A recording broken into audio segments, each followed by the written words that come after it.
Another point I wanted to highlight in the modality or using the energy of Xayún Wahó is this sort of unifying concept.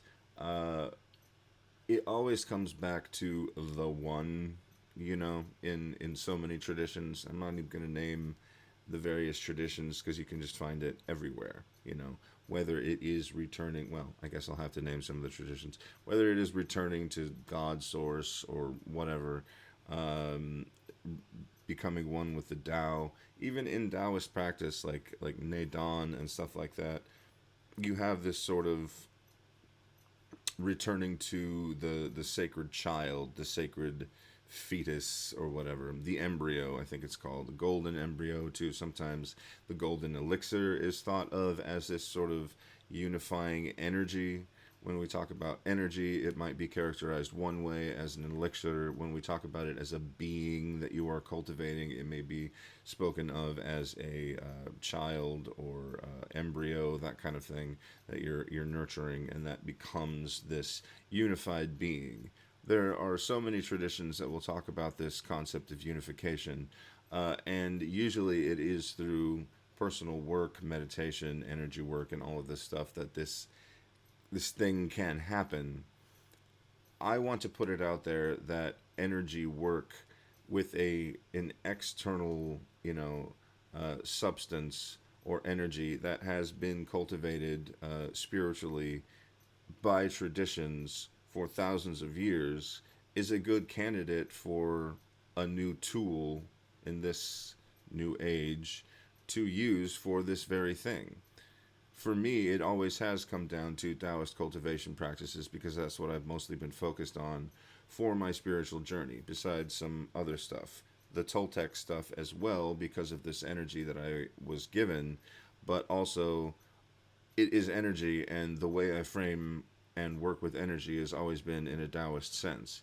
And so, me, I was constantly going back to, okay, I'm working with these three main energies of the body, different types of chi. How does Shayun Waho affect those in my body? And constantly, it just merges and merges and helps with the production. Okay, I'll get specific, of Jing to Qi and Qi to Shun, and then going back into the Tao. And what's interesting is it seems to create more space. This slower, stronger, more open space, more comfortable, maybe is a good word, space for the regular processes of Neidan, Taoist alchemy, internal alchemy, to occur. Even if you're using a sort of like Western alchemical framework, and you're working with these energies, whether it's inside the body or outside of you, we would call that Waidan probably. Doesn't matter. You can apply this energy, Shayun Waho, to that type of alchemical work. That's what I'm trying to say. And so it appears in all these different traditions, but I don't so much know of any specific tradition that is like, here, here's a goblet of the golden elixir that a bunch of shamans and sages and priests and priestesses and all of these people from at least 30,000 years ago, probably before that, because the energy has its origins in the cosmos or the solar system, at least, or something like that. We could go on and on and on and on and on. It doesn't really matter.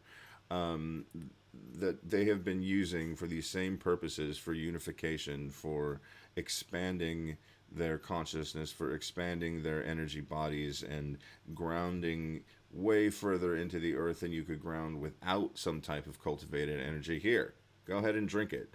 That's why Shayun Waho is so special and has been over the years. I've had people ask me over the years, well, why does it cost so much money to get the transmission? You should be giving this away for free. And I'm like, okay, yeah, well, first of all, I gotta eat too. Second of all, I'm not getting rich off of this stuff, believe me. Third of all, that makes it worthless.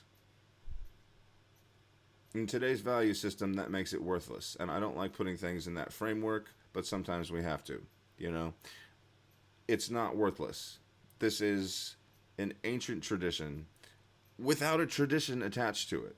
that's the weirdest part for people to realize. You know, if I had a school and I was donning all the garb and I was playing the guru role, then yeah, maybe they would understand. Okay, this is a tradition with a lineage and blah blah blah blah blah.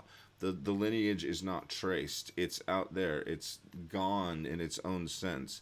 But the energy that these people have cultivated is still here, and you can have it and you can use it in your own personal work. The other hard part is that we have just been left to figure out our own way to work with it. So I'm here to teach you how to work with it and what it's about and the experiences that you'll have along the way. And that's the good stuff, you know. It has been one of two major practices in my entire spiritual journey. And I would not have come so far without them, you know. I've gotten through some pretty hard times in my life, and I have also been able to craft out a lot of amazing things and get to a place of peace and harmony no matter what the hell is going on. And I credit that to all of this. So, yeah. So these shorts are not so short because shorts are an illusion. There, I said it.